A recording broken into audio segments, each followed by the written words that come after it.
جی بالکل، یہ جو ملا برادر اخن جو کہ اس وقت ڈپٹی پرائم منسٹر ہے اور چیف نیگوشیٹر تھے طالبان کے، اور یہ پیس کونسل کے بھی ہیڈ تھے قطر میں، تو ایک تو یہ اطلاع تھی کہ ان کے اور مولوی صدر ابراہیم جن کا تعلق ہلمند سے ہے، ان کے درمیان لڑائی ہوئی تھی، اور ابھی آپ نے دیکھا ہوگا کہ مولوی صدر ابراہیم کو نائب وزیر داخلہ تعینات کیا گیا ہے افغانستان میں. تو ایسی اطلاعات تھی کہ جو یہ مضبوط دڑے تھے ان کی طرف سے جو دباؤ تھا، تو یہ ان کی دباؤ پر سمجھا جا رہا ہے کہ لوگوں کو مختلف ذمہ داریاں سونپی گئی ہیں. لیکن اب بھی ایسی اطلاعات آ رہی ہے کہ کچھ اور بھی دڑے ہیں، کچھ لوگ ہیں کہ وہ خوش نہیں ہیں. آپ نے شاید کل وہ جو آڈیو بیان تھا وزیر دفاع ملا یعقوب کا، وہ بھی آپ نے سنا ہوگا، اور ملا یعقوب نے یہ بیان دیا ہے کہ مختلف جو دڑے ہیں افغان طالبان کے، انہوں نے جرائم پیشہ افراد کو داخل کرایا ہے اسلامک امارت میں، طالبان کے موومنٹ میں. اور ان کا یہ کہنا تھا کہ جو پریویس افغان گورنمنٹ تھی، جو ان کے نوٹوریس لوگ تھے، سیکیورٹی ایجنسیز کے لوگ تھے، کرمنل ریکارڈ رکھنے والے لوگ ہیں، انہوں نے داخل کیا ہے اور ان کو بندوقیں دی ہے تاکہ وہ ان کا جو دباؤ ہے وہ برقرار رہے، جو ان کے فیصلے ہیں وہ منوائے افغان لیڈرشپ سے. تو یہ بہت خطرناک عمل ابھی جاری ہے خود افغان طالبان کے اندر. ایک تو یہ ہے کہ ابھی کسی بھی ملک نے ان کے ساتھ سفارتی تعلقات قائم نہیں کیے ہیں، اور یہ ایک بڑا دھچکا ہے ان کے مستقبل کے لیے. افغانستان میں پیسے ہیں نہیں، فنڈ نہیں ہے، وہاں پہ ڈالرز جو ہے وہ اس کی شدید کمی ہے. جو لوگ ٹریڈ کر رہے ہیں افغانستان میں، پاکستان میں، تو ان کو مشکلات کا سامنا ہے. تو ایک تو یہ ہے کہ ان کو انٹرنیشنل کمیونٹی سے بہت ہی مسائل ہے.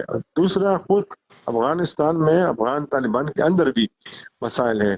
پھر ایک اور مسئلہ جو ان کو بھی پیش آ رہا ہے وہ داعش کی طرف سے ہے. آپ نے سنا ہوگا کہ 5-6 دھماکے صرف ننگرہار میں ہوئے ہیں ریسنٹلی، اور وہ اسٹیکی بم جو طالبان خود ایک وقت میں افغان حکومت، افغان سیکیورٹی فورسز کے خلاف استعمال کرتے تھے، اب وہی ہتھ کنڈے داعش ان کے خلاف استعمال کر رہی ہے. ٹھیک ہے مشتاق یوسف زئی صاحب، اس طرف آتی ہوں، قطع کلامی کے لیے معذرت، لیکن آپ سے یہ پوچھوں گی جو عبوری سیٹ اپ ہے، اس میں ایسی شخصیات، ایسے چہرے، ایسے لوگ لانا جس سے عالمی برادری کو اطمینان ہو، آپ نہیں سمجھتے کہ طالبان کے لیے مشکل نہیں ہونا چاہیے؟ اصل میں طالبان تو چاہتے ہیں کہ وہ ان کے انٹرنیشنل کمیونٹی کے ساتھ، ریجنل جو قوتیں ہیں ان کے ساتھ اچھے تعلقات ہو. طالبان اب اس موڈ میں نہیں ہے کہ وہ مزید لڑائی جھگڑے کرے، وہ ایسے فیصلے کرے، کنٹروورشل فیصلے کرے کہ ان سے ان کی مشکلات زیادہ ہو. ان کی کوشش ہے کہ دنیا کے جتنے بھی ممالک ہیں بشمول امریکہ اور برطانیہ، وہ ان کی مدد کرے. اور آپ کو ایک یاد ہوگا کہ خود ملا برادر نے اس وقت کے امریکی صدر ٹرمپ سے یہ مطالبہ کیا تھا کہ آپ ایک سپر پاور ہیں اور آپ کے پاس وسائل ہیں، تو ہم چاہیں گے کہ جب آپ افغانستان سے انخلا کریں گے تو اس کے بعد بھی آپ ہمارے ساتھ مدد کریں گے.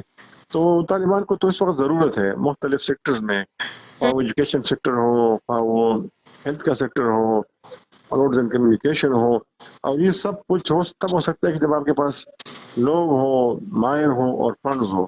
اور اس وقت یہ دونوں بڑے مسائل ہیں، نہ طالبان کے پاس پیسے ہیں، نہ طالبان کے پاس وہ ٹیکنیکل ایکسپرٹس موجود ہیں کہ جن سے یہ ملک وہ چلا سکے. اور اسی لیے آپ کو پتہ ہے کہ جو تھوڑے بہت سمجھدار لوگ ہیں، جو ان کو انگریزی آتی تھوڑی بہت، تو ان کو زیادہ چانسز دے رہے ہیں. اور یہ جو ہم سن رہے ہیں کہ ڈاکٹرز مختلف ڈپارٹمنٹ کا جو ہے ہیڈ ہے وہ ڈاکٹر ہے، اصل میں ڈاکٹر نہیں ہے.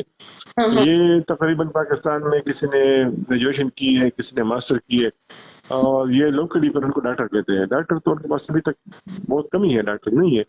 اور جو اہم لوگ تھے ان میں جن کو انگریزی آتی تھی، جو تھوڑے بہت دنیا کو سمجھتے تھے، تو ان کو بھی گلے شکوے ہیں. کیونکہ زیادہ تر لوگ جو میری ان سے بات ہوئی ہے تو وہ کہتے ہیں کہ آپ کے پاس اگر ایک مضبوط قوت آپ کے پیچھے ہو زیادہ بندوق بردار آپ کے پیچھے ہو تو پھر تو آپ کو اہم عہدہ مل سکتا ہے. لیکن اگر آپ زیادہ ہی قابل ہو, آپ کے پاس نالج ہو, اسکلز ہو, لیکن آپ کے بیک پہ آپ کے پیچھے مضبوط گروپ نہ ہو, قوت نہ ہو, تو پھر آپ کے لیے ممکن نہیں ہے کہ آپ اچھا عہدہ حاصل کریں.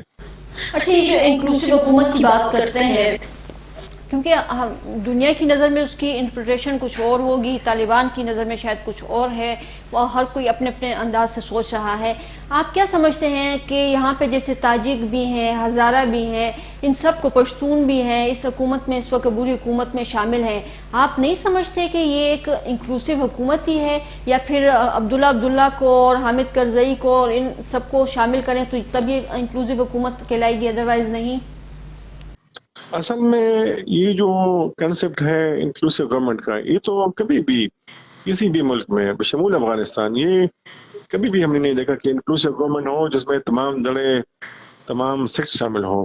اور اس سے پہلے بھی جو افغانستان میں مختلف حکومتیں رہی ہے تو وہ بھی تو انکلوسیو گورنمنٹ نہیں ہے, کبھی نہیں رہی تھی. تو اس وقت یہ مطالبہ کرنا افغان طالبان سے کہ آپ انکلوسیو گورنمنٹ بنائے, یعنی کل تک وہ ایک دوسرے کے گلے کاٹتے تھے, ایک دوسرے کو مارتے تھے, اور آپ ان سے کہے کہ آپ ان کے ساتھ بیٹھے حکومت بنائیے تو ممکن نہیں ہے, اور اس لیکن کے شوکت تیار نہیں ہے. سوری مشتاق یوسفزئی صاحب, دیکھیں آپ کو بھی معلوم ہے کہ اگر ہم یورپ کی تاریخ دیکھیں, انگلینڈ, امریکہ, جہاں جہاں انہوں نے فتوحات کی, انہوں نے اپنی حکومتیں بنائی, تو یہ بھی تو فاتح کی حیثیت سے افغانستان میں داخل ہوئے ہیں, تو یہ تو ان کا رائٹ بنتا ہے اپنی حکومت بنانا. اتفاق کرتے ہیں آپ؟ اصل میں یہ فاتح بن کے نہیں آیا ہے. یہ جو 29 فروری 2020 کو افغان طالبان نے امریکہ کے ساتھ جو معاہدہ کیا تھا, یہ اس کے تحت حکومت میں آئے ہیں. لیکن خلاف ورزی تو امریکہ نے بھی کی ہے نا معاہدے کی, اور ان کو اس وقت بتایا گیا تھا. اور یہ افغان حکومت کیوں کولیس کر گئی, وہ اس لیے کہ ان کے پاس وسائل نہیں تھے, امریکہ نے امداد روکی تھی, ان کو ایسے سپورٹ نہیں مل رہی تھی, تو طالبان نے یہ طے تھا. یہ جو کچھ ہوا یہ بالکل ایز پر اسکرپٹ ہوا ہے.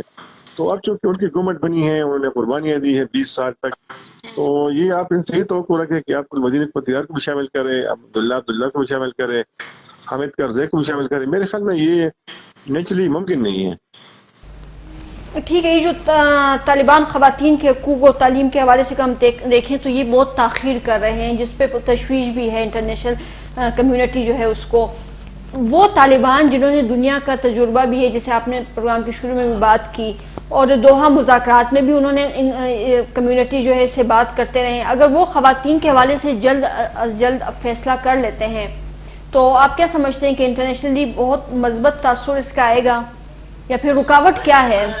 میں ایک بتاؤں نا, یہ افغان سوسائٹی میں, پشتون معاشرے میں یہ توقع رکھنا اور لوگوں سے یہ کہنا کہ آپ خواتین کو اپنے ساتھ بٹھائے, ان کو اسپیس دیں, یہ میرے خیال میں ان نیچرل ہے, اور یہ غیر فطری مطالبہ ہے, اسپیشلی افغانستان کے تناظر میں اگر میں بات کروں تو. یہ تو اگر آپ ان سے افغان طالبان سے آپ یہ مطالبہ کریں, کیونکہ میں تو 20 سال سے کور کر رہا ہوں, اور جب وہ خواتین سے ملتے بھی ہیں تو وہ ہچکچاتے ہیں, تو پھر آپ ان سے ہی توقع رکھیں کہ آپ خواتین کو منسٹر بھی بنا دیں, ان کو حکومت میں بھی بٹھا دیں. میرے خیال میں جو مجھے پتا ہے وہ ان کی کوشش ہوگی کہ ہیلتھ میں, ایجوکیشن میں, ایسے سیکٹر کے وہاں پہ خواتین ڈیلیور کر سکتی ہیں اور کوئی مسئلہ نہیں ہے, یعنی کہ انکریج کریں گے. لیکن باقی محکموں میں میرے خیال میں یہ ممکن نہیں ہوگا کہ طالبان جو ہے خواتین کو اسی طرح ہی نمائندگی دیں گے جس طرح وہ مردوں کو دیتے ہیں. شاید یہ میرے خیال میں ممکن نہیں ہوگا. ٹھیک ہے, thank you so much Mushtaq Yousafzai صاحب, آپ کے ٹائم کا. لیتے ہیں چھوٹی سی بریک, اسٹے ود اس.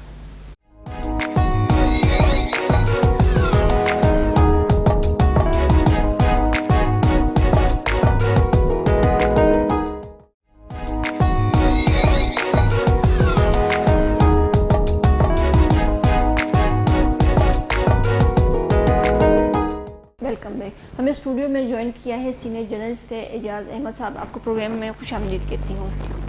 سر, یہ اپوزیشن جو الیکٹورل ریفارمز کی بات کرتی ہے, اس کی مخالفت کرتی ہے, اور وجہ یہ بتاتی ہے کہ جو اسٹیبلشمنٹ ہے وہ مداخلت بند کر دے تو سارے مسائل حل ہو جائیں گے. دیکھیں, اپوزیشن کے جو کنسرنس ہیں وہ بڑی حد تک جائز ہیں. پاکستان میں سوائے 1971 کے الیکشن کے دھاندلی کا الزام ہر الیکشن میں لگا. 1977 میں تو دھاندلی کا الزام لگا, اور اس کے بعد پھر بھٹو صاحب کو پھانسی لگ گئی. عمران خان صاحب نے بھی 4 سیٹوں پر دھاندلی کا الزام لگایا تھا، اور پھر اس کے بعد کہانیاں سب آپ کے علم میں ہیں کہ کیا کیا کچھ ہوا، وہ سب اب آفیشیل ریکارڈ کا بھی حصہ ہے کہ کیا کچھ ہوا.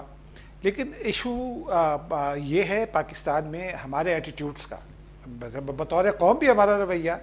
اب جب ہم عمران خان صاحب کو دیکھتے تھے اپوزیشن میں تو وہ ان کا رویہ اور تھا، اب ہم جب بھگتتے ہیں انہیں تو ان کا رویہ اور دکھائی دیتا ہے، ہر معاملے میں نہیں لیکن بہت بڑی حد تک.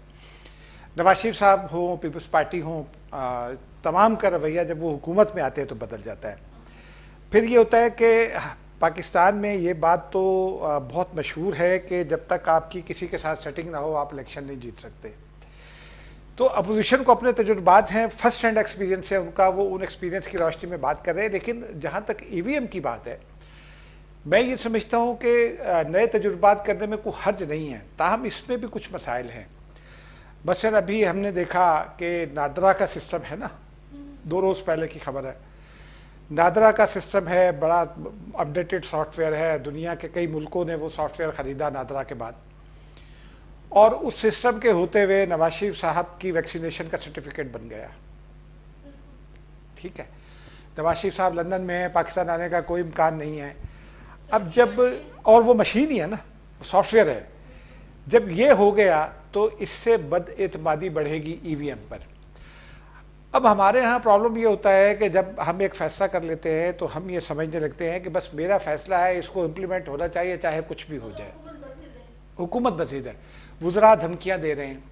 بھئی آپ الیکشن کمیشن کے ساتھ بیٹھیں نا، الیکشن کمیشن آئینی ادارہ ہے، آپ الیکشن کمیشن کے ساتھ بیٹھیں کہ جی یہ الیکشن کو شفاف بنانا کیسے ہو سکتا ہے. آپ تو الیکشن کو شفاف نہیں بنانا چاہتے، ورنہ الیکشن کمیشن کو دھمکیاں کیوں؟ ہمارے رویے ہیں نا. آپ اپوزیشن کے ساتھ بیٹھیں. اب ای وی ایم میں فواد چودھری صاحب بھی اور پتہ نہیں کون کون کہتے ہیں کہ جی دنیا کے مختلف ممالک کر رہے ہیں. امریکہ ای وی ایم سے ہٹتا جا رہا ہے. جرمنی میں ای وی ایم بین کر دی گئی ہے ان کی اعلیٰ عدلیہ کے. ٹھیک ہے، انڈیا میں ناکام ہوا.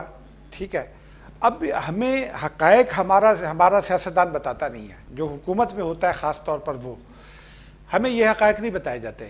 پتہ نہیں کہاں کہاں کی مثالیں دی جاتی ہیں، فلپائن کی مثال دے دی گئی. پھر ایک تو یہ مسئلہ ہے ہمارا اعتماد اور عدم اعتماد کا، بد اعتمادی کا مسئلہ ہے، سسٹم پر بد اعتمادی کا مسئلہ ہے، بیرونی مداخلت کے حوالے سے شکایات ہیں. لیکن اس کا ایک اور پہلو بھی ہے.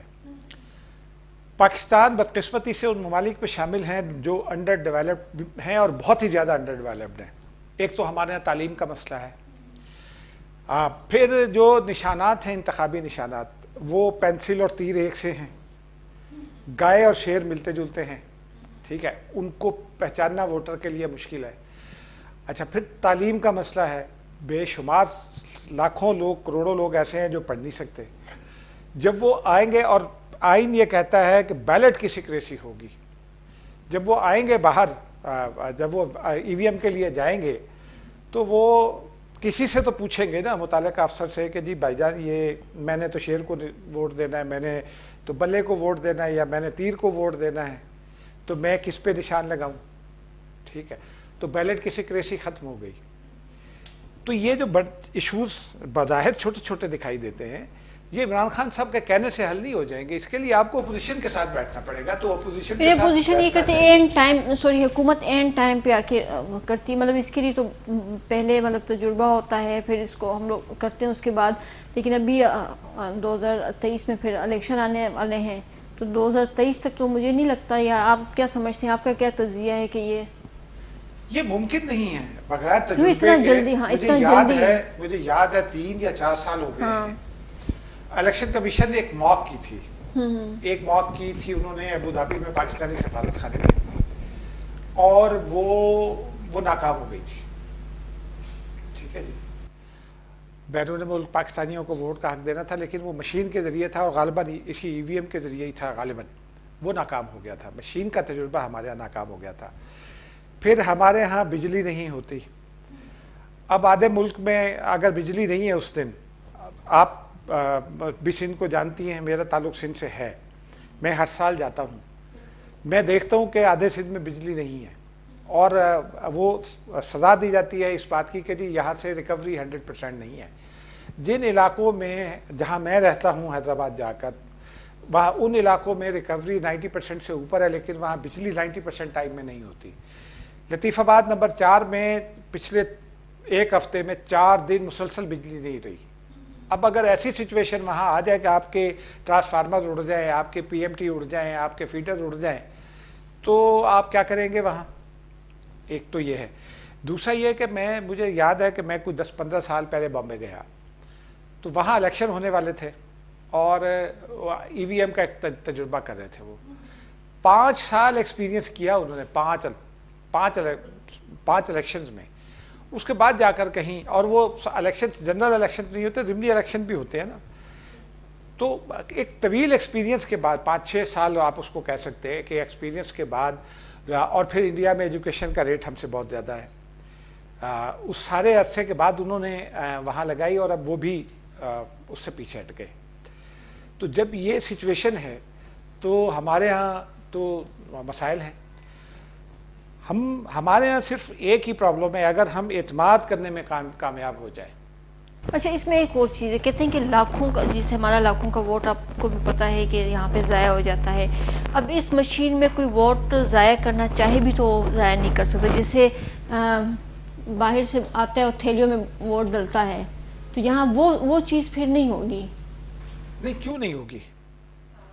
دیکھیں نا، مشین تو آپ اور میں، ہم تو پڑھے لکھے لوگ ہیں نا، ہم مشین کو ریڈ نہیں کر سکتے، ٹھیک ہے؟ اب جب مشین رکھی گئی ہے، اس سے پہلے فیڈ کر دیے گئے ہیں اگر کچھ ووٹ، دیکھیں نا، مشین کو تو آپ مینیپولیٹ کر سکتے ہیں نا۔ ہاں ٹھیک ہے جی، ہر تیسرا ووٹ۔ اب یہ فیڈنگ جو ہے وہ اس کو کون روکے گا، اس پر کون اعتماد کرے گا؟ پھر آپ کے ہاں جو میں اعتماد کا مسئلہ کہہ رہا ہوں، پچھلے الیکشن کے بہت سارے تجربات میرے سامنے ہیں۔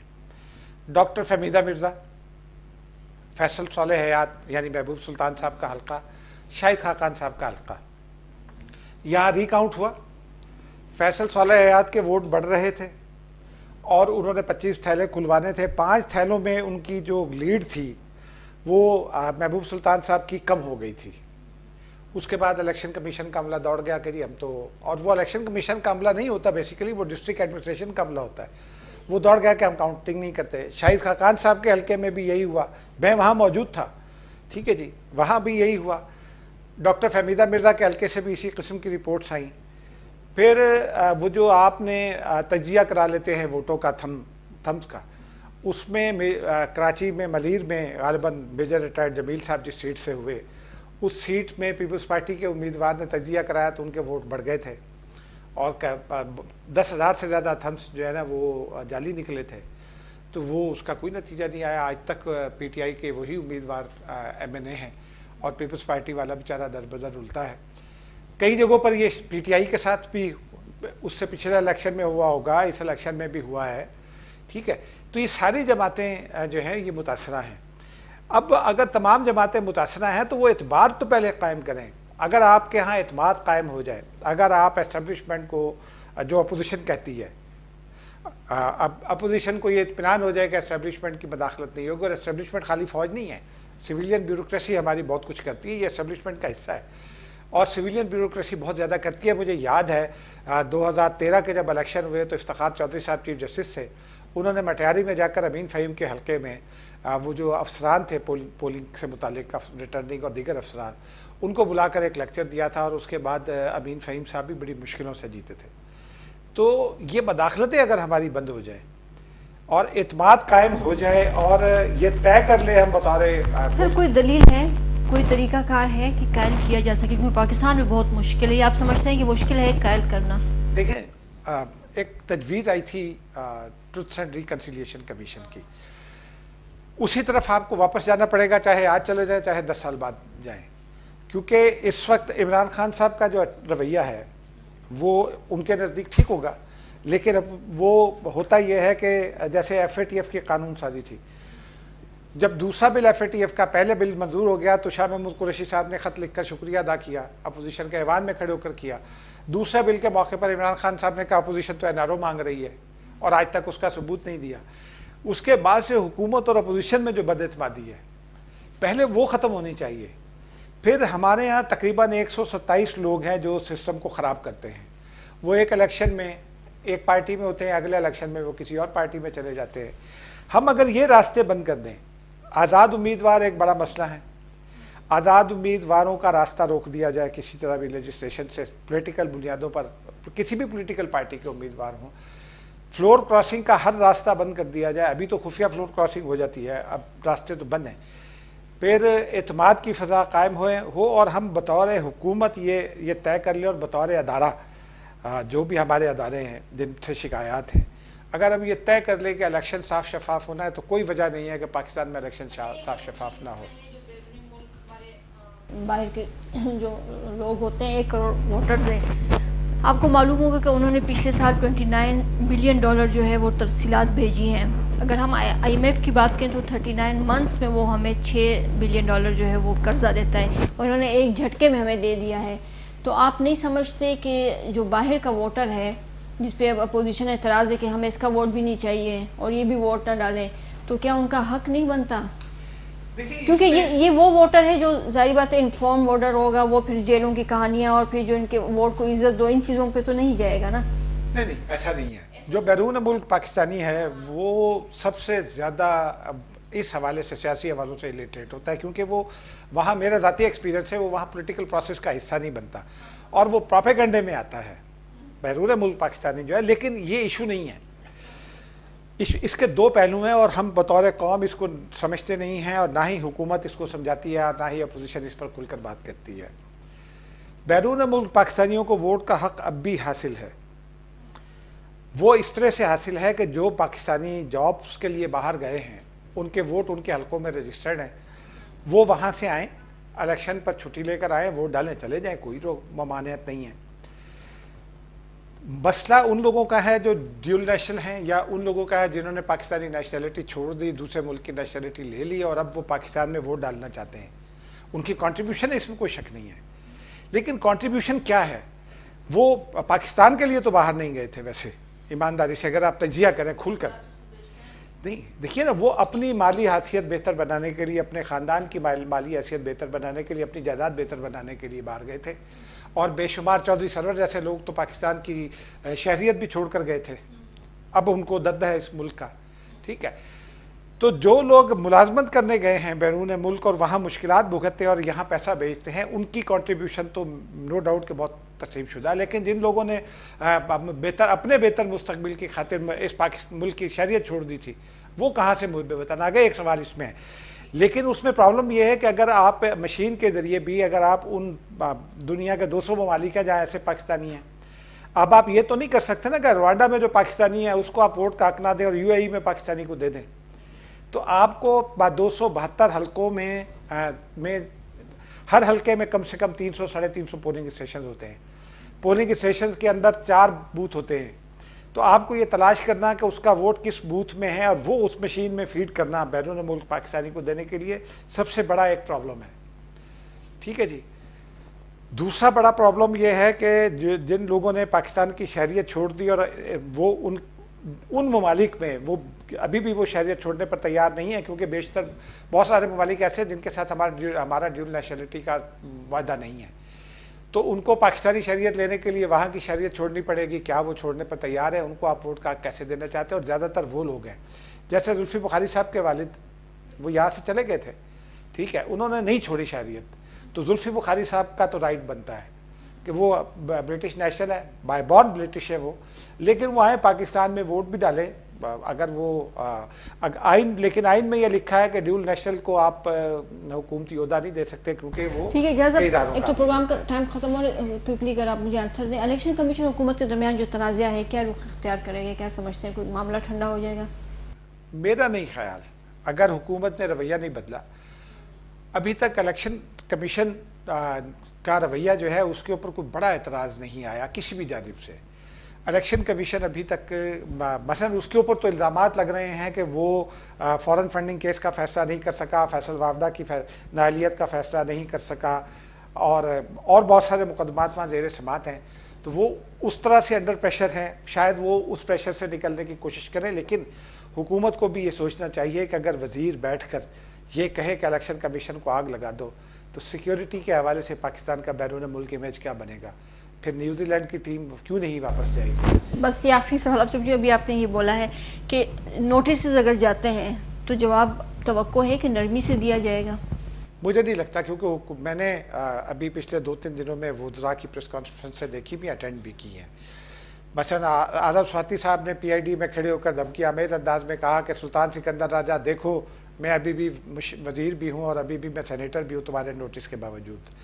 تو جب یہ رویہ ہوگا، فواد چودھری صاحب کا جو رویہ ہے، اسد عمر صاحب سافٹ اسپوکن ہے لیکن جو الفاظ ہوتے ہیں ان کے، یا دیگر وزراء کا جو رویہ ہے وہ جب تک بہتر نہیں ہوگا، الیکشن کمیشن کے ساتھ تعلقات بھی بہتر نہیں ہوں گے. اور وزراء کو، الیکشن کمیشن آئینی ادارہ ہے، وزراء کو جواب دینا ہوگا، ورنہ آئینی طور پر وہ نااہل ہو سکتے ہیں، کیونکہ کسی بھی آئینی ادارے کی توہین وہ آئین کی توہین کے زمرے میں آتی ہے.